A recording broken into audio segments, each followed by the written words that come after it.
Hello, welcome to another video. On this video you join me in the brand new bushcraft shed, come office, come all sorts, but I'll do a video in the future about the shed, what I've done to it, installation. You can just see up here the roof still needs finishing. This is the door and the roof, and that's pretty much it. It'll be all finished. Anyway, I'm waffling already. Today's video, I'm going to make a leather sheath for this knife. This is the Winchester Bowie Gerber knife, or the Gerber Winchester Bowie knife. I'm not particularly fond of these ballistic nylon sheaths that it seems all knives come in nowadays. So I'm going to make a nice leather one. Got the leather here. This was purchased off Amazon. I will leave a link in the description to all the tools I use and the materials. If I'm able to, I'll put as much as I can in the description box below. So anyway, let's get on with it. Right, okay, so the knife is on the bench. Obviously, with the size of this leather, I can't make one complete sheath with the belt loop, so I'm going to do the belt loop separately. There is a plastic like insert in here that the knife sits in, and I want to keep that insert. It looks like it's riveted through the material, through the plastic to the other side here, so I'll have to remove them two rivets. I can't really use this as a template either, because I do want to keep this kind of loop that goes over the top of the knife. The rear loop here that's on the belt loop, I don't really need to keep that idea on the new sheath that I'm making. So my idea being is we'll get it out of this sheath. There's the plastic insert, and wrap the leather around the insert, see what we've got to play with, and basically take it from there. I'm not intending to use any glue or do any sewing. I want to rivet all of this. I've got some, I think they're called rivets and burrs, so I've got some of them that I can put around this area of the new sheath, and I've got some press studs as well.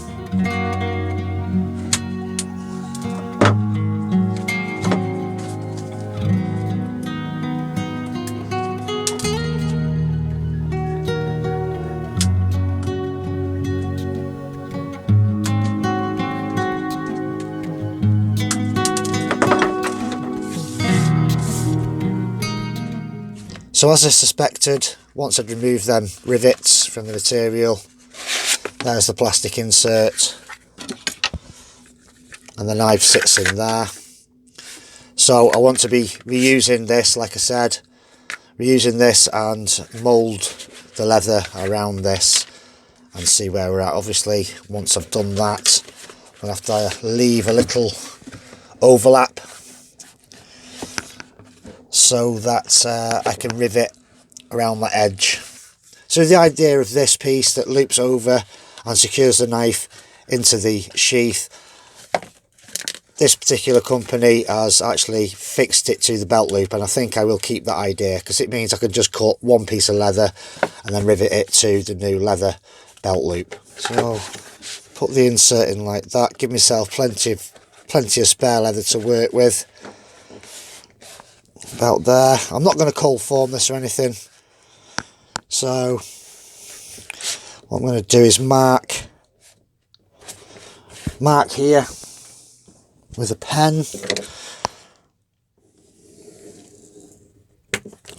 and then this piece here is obviously excess that I can make the actual belt loop out of and that kind of thing. So just a case of just cutting along that line with a decent pair of scissors. Easy enough to cut.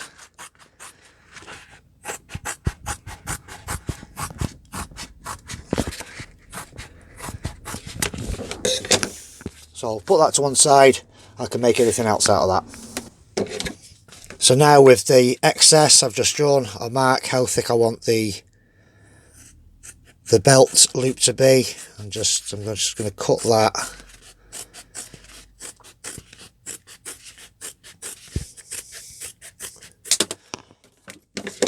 That'll fold over and be riveted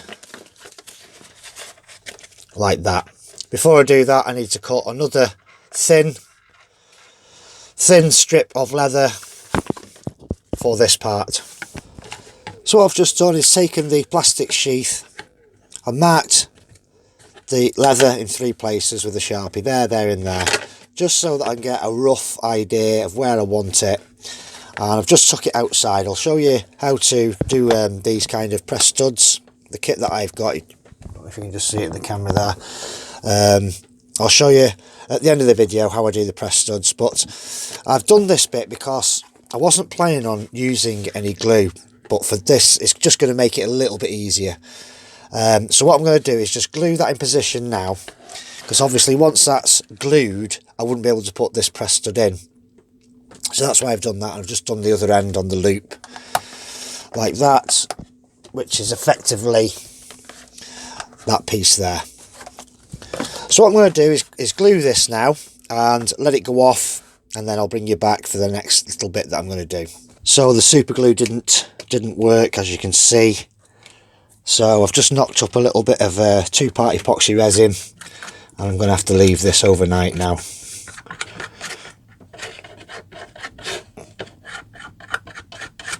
That should do the trick. Let's get that in position. About there.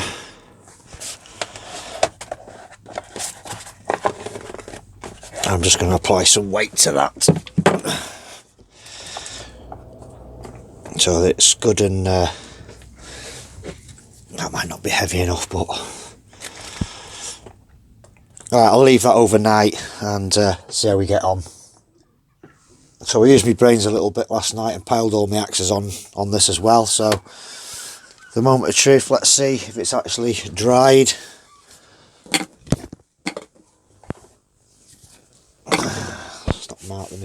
It's not marked the yeah, a lot better that, a lot better. Right, on to the next stage. So what I'm doing now is I've positioned the belt loop where I want it, using rivet and burrs. I've never used these before, so it could all go horribly wrong. And basically just putting a hole in with the leather punch. Absolutely fantastic bit of kit if you're doing any leather work. Put the rivet through, so when all that's glued together, when that's glued to the sheath, that's going to be fantastic. And then what you do is you put the burrs on the other side, and for this next bit I'll have to go outside and do this. So with your rivets and burrs you get 2 tools. That's to hammer your burr down, and this one's to bell it over. I might have to cut some excess off, so very simply put that on there, tap it down,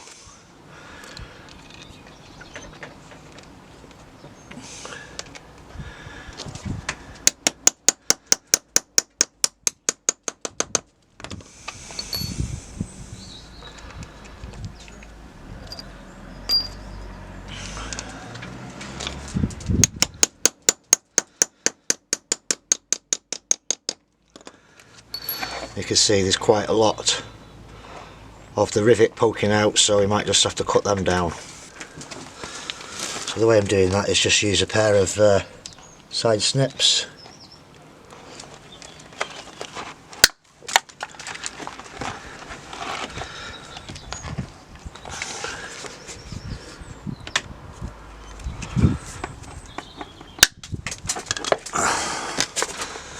And then using the other tool,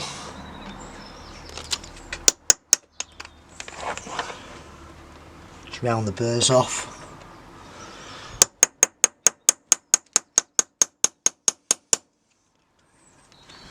It's working quite well.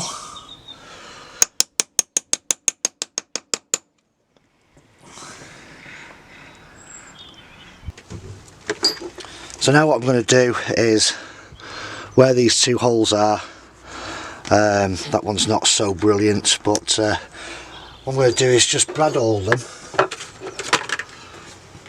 so that when I do close it all together, I've got some indication of where the rivets are supposed to go, so just Bradawl them.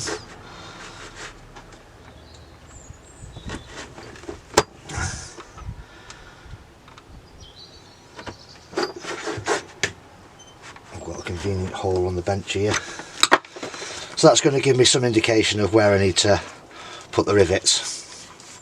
Right, next thing is glue this side. So I've got a liberal amount of glue on there now. Pull it as tight as I can.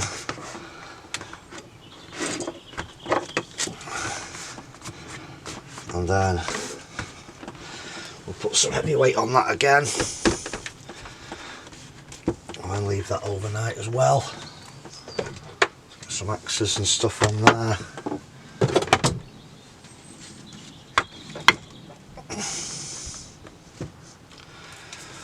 And we'll leave that overnight to cure. So I've got some slightly bigger rivets here.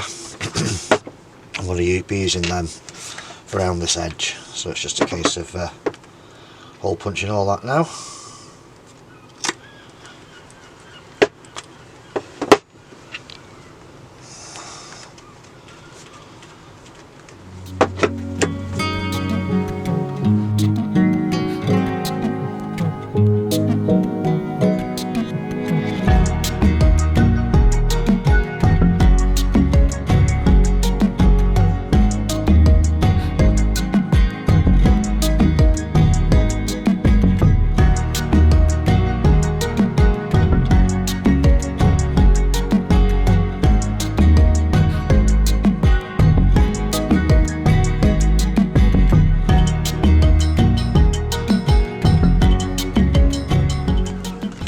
That's all the burrs on the back side. I've trimmed them all down and now it's just a case of belling them over with the other tool. So next is the loop that actually holds the knife into the sheath. What I'm going to do is just hold it with my thumb inside there.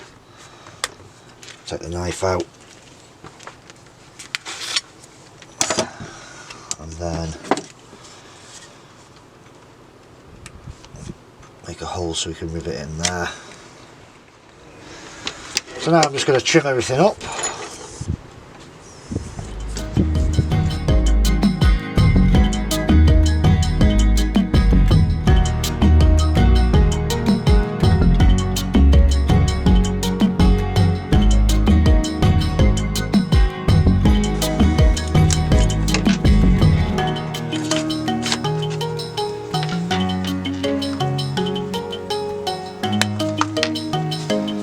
Works pretty well. Right, so at the beginning of the video I said I'd show you how I do press studs, or poppers some people call them. These kits you can get off Amazon, you get an assortment of poppers in them. You get 4 tools. This one's hollowed out on the back and has a little pin on the front. This one is for making your holes, does exactly the same job as this thing. And then you get 2 tools for actually bending over the press studs where they need to be bent. So I'll take you outside and I'll show you how I do that now. A bit of scrap leather. So there's 4 parts to a press stud. These 2 go together and these 2 go together. Basically that's the back of your press stud.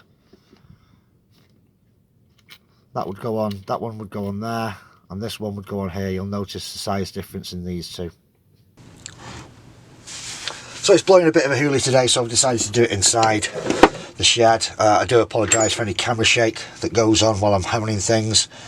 So first of all I'm going to deal with this part of the press stud. So basically all we do is make a hole with a centre punch.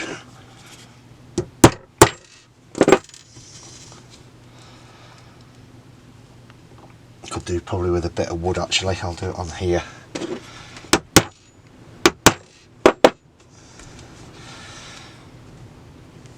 Right, so we've got our first hole there. It's not coming up okay on the camera. So yeah, first hole there. Put the back of the press stud in, and then we use this part of the tool That just sits in there. Put the top of the press stud on, and then this tool, which is like a little pin on the end, just bells over the centre. So if I could just show you, it is hollow. Oops. Just show you that bit there. It is hollow in the centre there. Is that better? So I'll put that. That's the nice side. That's the bit that you're going to see on the outside.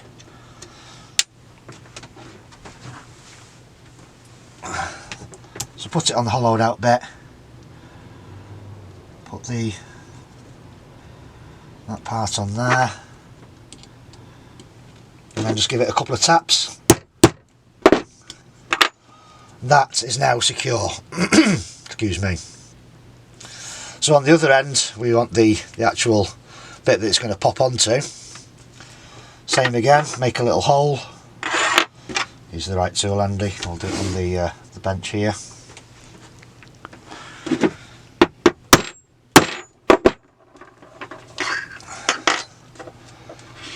Then we take the larger one of these two. Sorry guys, because I can't see what I'm doing. Right, so we take that one first. Put that through the hole we've just made. And then the smaller one goes on top. Then we use this tool, which is kind of hollowed out in the inside. Put it on there, give it a couple of taps. So that's the other side of the press stud. Put the two together. There we go. It's as easy as that. So we've already seen this tool, we've seen what the back side is for. Now this side is for doing this part of the press stud. Basically all you do is put the hollowed out bit of the press stud on that part. Use your tool that's hollowed out, give it a couple of taps, and then that's that part on. I found that I don't generally need to use this bit. Just on a flat surface, a flat hard surface like this is sufficient to do that part. But yeah, that's all it is, guys. So that's the sheath finished. I have got some Nikwax waterproofing for leather stuff here. Just put it on with a rag. It waterproofs and nourishes the leather. Just rub it on with a rag and then buff it off. So yeah, that's it. Complete. Done. If you are new to the channel, please do consider giving me a thumbs up and like and subscribe and all that kind of stuff. And thank you for watching, and I'll see you all in the next one, guys.